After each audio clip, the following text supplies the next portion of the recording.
तो दोस्तों, एपिसोड 2 की शुरुआत होती है एक बहुत ही शॉकिंग सीन से। न्यूयॉर्क सिटी के एक बिजी बिस्ट्रो, कुछ लोग आराम से बैठे हुए होते हैं।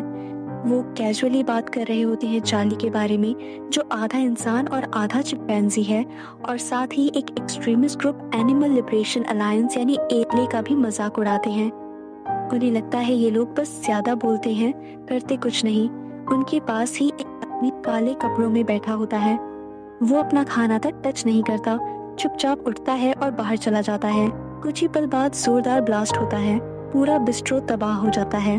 अंदर मौजूद सब लोग मारे जाते हैं, एक छोटी सी लड़की भी, जो सिर्फ अपनी मॉम की गिरी हुई हैट उठाने गई थी। इसके बाद एक वीडियो मैसेज आता है जिसमें एएलए ओपन वार्निंग देता है। वो बोलते हैं कि ये अटैक सिर्फ शुरुआत है और मीट खाने वालों के खिलाफ अब उनकी जंग शुरू हो चुकी है।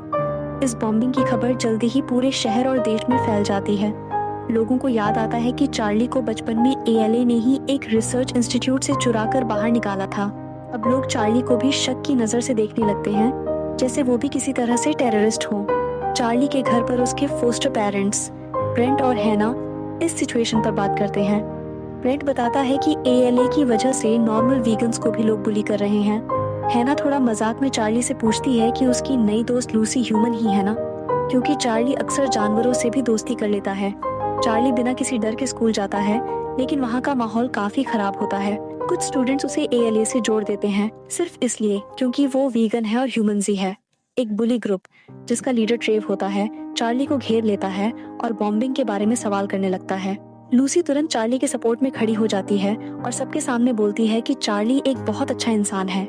बुलीज बोलते हैं कि वो बस सवाल पूछ रहे हैं। तब चार्ली शांति से एक गहरी बात बोलता है। वो कहता है कि इंसान हर जीव को खा सकता है, यहाँ तक कि इंसान को भी, लेकिन हम ऐसा नहीं करते क्योंकि हम दर्द महसूस करते हैं और मरना नहीं चाहते। एनिमल्स भी वही महसूस करते हैं। ये बात सुनकर वहाँ सब थोड़े शॉक हो जाते हैं और सिचुएशन शांत हो जाती है।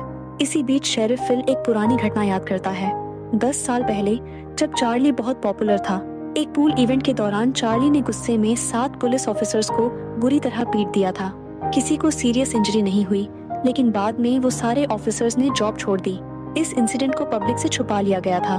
फिल इसे the greatest story never told कहता है। इससे पता चलता है कि चार्ली के अंदर एक डेंजरस साइड भी छुपी हुई है। बाद में चार्ली लूसी को अपने दिल की बात बताता है। वो कहता है कि उसने अपनी जिंदगी में ज्यादातर लोगों को बस दूर से देखा है, विंडोज के थ्रू या इंटरनेट पर। वो हमेशा ये सोचता था कि नॉर्मल लोगों की लाइफ कैसी होती होगी, जबकि वो खुद हमेशा अलग रहा। लूसी इसे अपने तरीके से समझती है और सोचती है कि चार्ली भी उसकी तरह इस छोटी टाउन से बाहर निकलना चाहता है। यहीं पर उनकी दोस्ती और गहरी हो जाती है।